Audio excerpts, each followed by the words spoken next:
In a recent press conference, former referee and now chairman of FIFA's Referees Committee, Pierluigi Collina said that VAR at the Russia 2018 World Cup was very close to perfection. He was referring to the 99.3% accuracy rate the video assistant referee system has had so far in the tournament. If this is indeed the case, and who are we to doubt FIFA's statisticians? Then why has there been so much controversy around the technology that, on paper, has improved the game? For this answer, you have to go right back to one of the first uses of VAR in a domestic football league. This was after the technology was labeled a shambles when it was trialed in the 2017 Confederations Cup. It was August 2017, and Sydney FC were playing against Perth Glory. The game was an important one, as the team who won the match would proceed to the A-League Grand Final. By half-time, however, the game was pretty much over. The score was 3-0 to Sydney FC, but two of these goals, before the arrival of VAR, wouldn't have been given. VAR reversed the decision of two disallowed goals, both originally flagged as offside. The result was a controversial one but was accepted. VAR had stamped its authority, changing the face of the game and ushering in a new era of football that relied on technology. Main image credit, Ozan Kose, AFP. The video monitor used on pitch by referees, credit, Lars Baron, FIFA via Getty Images. In October, the two teams played again. This time, it was a VAR decision too far for Perth Glory manager Kenny Lowe, who, after the game, said the use of VAR was making a mockery of a lovely game.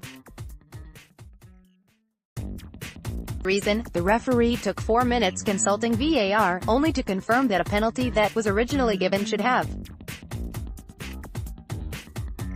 been given. VAR was being criticized for changing the flow of a match.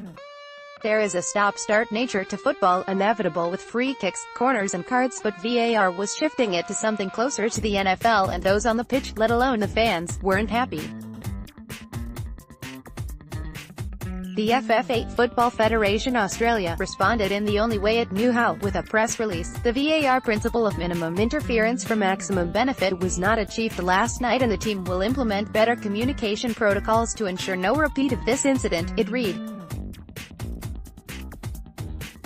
The VAR team in the VOR room scoop to the World Cup, and FIFA decided that, despite many niggles and much backlash, VAR was actually ready for the big league and a whole lot of preparation has gone into making sure that 4-minute decisions are no longer a thing. Despite the issues VAR has had in the past, FIFA is sticking with the technology.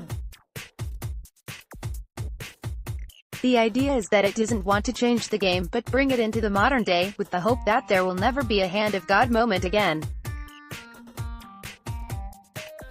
But how does it actually work?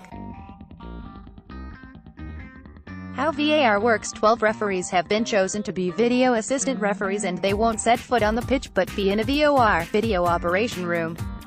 They were all chosen as they have experience with this type of video technology in the countries they are from.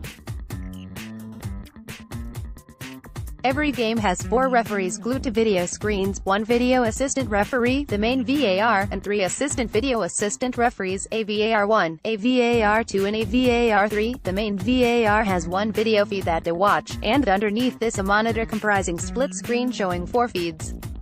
A VAR1 takes the main feed, a VAR2 is in charge of offside challenges and watches 2 screens. For this, they have access to 2 dedicated cameras that aren't used anywhere else.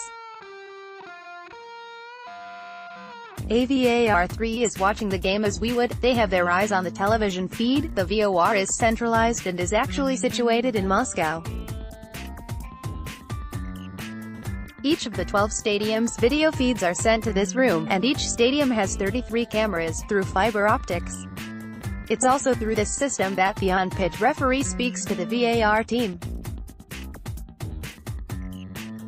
In the knockout stages, 2 extra slow-motion cameras are installed behind the goals to offer more choice for the VAR crew. Is VAR used? VAR can only be summoned through certain ways. For obvious reasons, it's only used in real game-changing situations. The first is when there's a goal and a potential offense has happened that lead to the goal. Then there's penalty decisions, ones that have been awarded and ones that haven't, but there's contention that they should have been. The third is to do with red card incidences, and the fourth is all about mistaken identity. Out of these, video is reviewed by the on-field referee. That's when you see them running over to a monitor when a goal's been scored and there is the potential of an offside ruling or foul committed. Video will also be used when there is a foul leading up to a penalty, and for red cards, VAR is consulted. No video, but a chat through the radio comms for lesser penalty issues in cases of mistaken identity. To make all of this work, the following tech companies are used: Video Assistant Referee, VAR, Crescent Comms, Audio, and Hawkeye Innovations, Video, Goal Line Technology, GLT, Hawkeye Innovations. The results so far, if you were to go by Twitter, then VAR has both its fans and its detractors. BBC 5 Live radio host and lifelong football fan Danny Baker is quite succinct in his thoughts about VAR. Please skip these, if you are offended by swearing. Seriously, VAR. It's a fuzzy, fussy, muddled, complicated, bloated, hopeless fudge of a con foisted onto the game. It does not make things better or clearer or decisive. Fuck off VAR and all your supporters. To welcome it, you have to believe that football was really lawless and chaotic. It wasn't. Maybe 1 in 10 games rested on a big controversial decision. Now we're seeing 5 to 10 moments a game. Goal deciding only, and possibly, surreptitious right-handers. World Cup VAR decisions 0.95% correct without VAR, 99.3% correct with VAR decisions checked by VAR, 335, that 4.3% difference. Could be your team winning the league or not, a trophy or not, relegated or not. No-brainer. VAR is working. Thumbs up. Medium skin tone. June 29, 2018. Collymore is right, VAR is making a difference in the World Cup. Yes, it got off to a shaky start.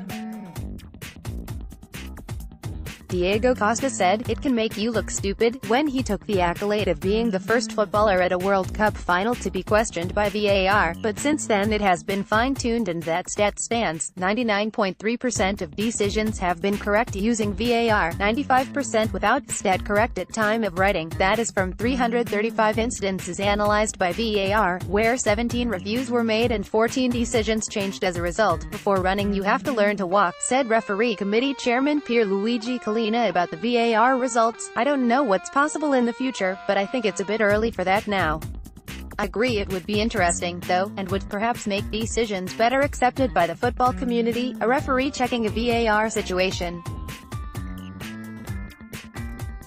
Quit. Maha Hadij, FIFA via Getty Images. Whatever happens with VAR in the World Cup, there's no doubt the technology has made an impact. It's a talking point and the cause of many an argument up and down the country.